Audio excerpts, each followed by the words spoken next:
किस लिए आप यहाँ पर आई हैं और क्या प्रार्थना पत्र दिया आपने? मैं गांव में रहती हूँ, अपने गांव में, और वहाँ पे धीरज सिंह एक होमगार्ड है। क्या वर्दी है मुझे नहीं पता है। उन्होंने मेरे साथ ज़बरदस्ती बलात्कार किया। उसके बाद में मैं थाने में गई अपना प्रार्थना पत्र देने, और वहाँ पे मेरी कोई कार्रवाई नहीं हुई है। शाम को गई अपने घर पे जाने के बाद में धीरज सिंह आए मेरे घर पे, वर्दी पहनकर मुझे डराया धमकाया और बोलने लगे कि तुम्हारा प्रार्थना पत्र कुछ नहीं होगा, कार्रवाई नहीं की जाएगी, आप ऐसा मत करो, वहाँ जाने की कोई ज़रूरत नहीं है तुमको। हमने कहा, हम डर गए। डरने के बाद मैं अपने घर पे थी। उसके बाद में इन्होंने मेरे साथ दोबारा फिर ज़बरदस्ती किया। ज़बरदस्ती करने के बाद में मैं थाने वापस से गई। मेरी कोई वहाँ पे सुनवाई नहीं हो रही थी। अपने वर्दी के नाम पे हमें डराते रहते थे। उसके बाद डराते रहते थे। फिर मैं 1-2 महीने बाद में मैं प्रेग्नेंट हो गई। इनका बच्चा आ गया। मैंने इनको बताया कि मेरे साथ ऐसा हो गया है, और ये कहने लगे कि ठीक है, अगर ऐसा हो गया तो हम तुम्हारा अबॉर्शन करवा देंगे। ज़बरदस्ती मेरा अबॉर्शन करवा दिया है।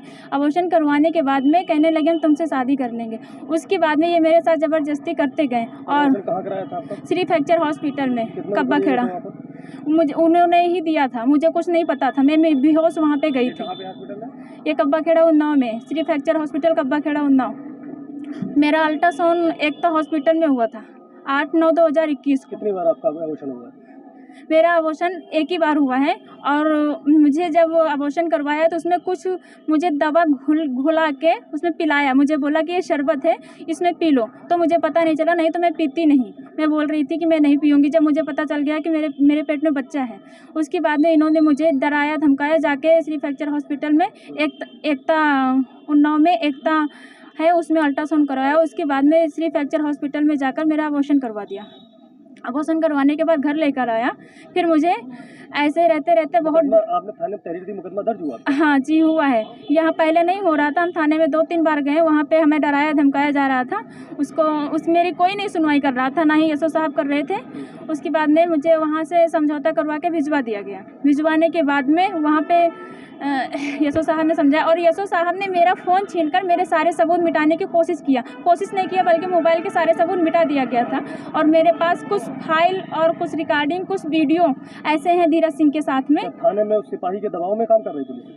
हाँ, उसके धीरज सिंह के दबाव में सारी पुलिस काम कर रही है। दर्ज हो गया आपको मेडिकल कोर्ट? जब मैं यहाँ आई हूँ कप्तान साहब के पास में, तब मेरा मुकदमा दर्ज हुआ है। उसके बाद में 20-25 दिन हो गए हैं।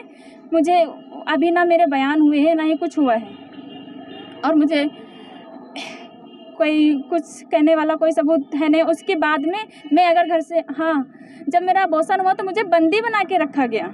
घर में? हाँ, मेरे ही घर में। मेरे मम्मी पापा वहाँ मुंबई में रहते थे। मुझे मेरे ही घर में मुझे बंदी बना दिया, और बाहर से ताला लगा दिया जाता था, और ये रात में फिर आता था। आज कैसे पहुँची यहाँ पर? आज मैं 3 बजे रात में निकली हूँ। उसके बाद मैं पैदल आ रही हूँ। इनके धीरज सिंह के पिताजी ओम प्रकाश सिंह मेरे घर पे आके मुझे ही डरवाते हैं, तुम्हारे बयान नहीं हो पाएंगे।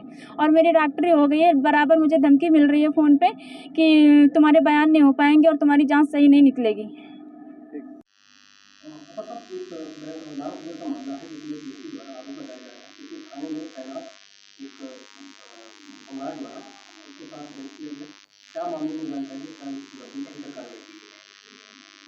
थाना बारासगर में एक युवती के द्वारा एक एफआईआर दर्ज कराई गई है। वो युवक किसी के गांव का रहने वाला है, और वो एक पुलिस में जो पीआरवी हमारी है उसके होमगार्ड के रूप में गाड़ी चलाता है। उसके खिलाफ जो एफआईआर दर्ज है उसमें विवेचना की जा रही है, और उसमें विवेचना में जो भी तथ्य सामने आएंगे उसके अनुसार कार्रवाई की जाएगी। साथ ही साथ इसमें यह भी बताना है कि जो होमगार्ड है उसका ट्रांसफ़र अन्य स्थान पर कर दिया गया है, और वहाँ पर नहीं है, और उसके जो भी आगे विधिक कार्रवाई या दंडात्मक कार्रवाई हो सकती है वो भी कार्रवाई इसमें की जाएगी।